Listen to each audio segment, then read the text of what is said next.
ဆောဗျာရဲ့ဆုံးမတရားတော်ဆိုတာလူမျိုးနဲ့လည်းမဆိုင်ဘူးဘာသာဆိုတာနဲ့လည်းမဆိုင်ဘူးမျိုးသားမျိုးသမီးနဲ့လည်းမဆိုင်ဘူးဥပမာဘာနဲ့တူတော့ဆိုရင်မြန်မာပြည်မှာထွက်တဲ့ထညက်ဟာဘသူစားရှားပေါ်ရောက်ရင်ချိုးမကြီးပဲနော်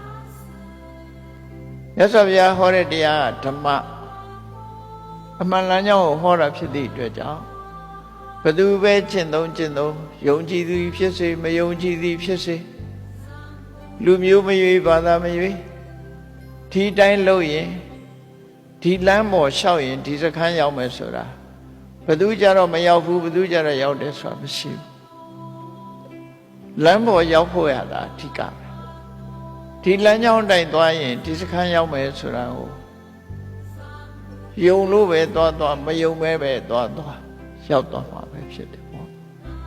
အဲ့ဒါလိုပဲဓမ္မဆိုတာမှန်ကန်တဲ့လမ်းကြောင်းတစ်ခုကို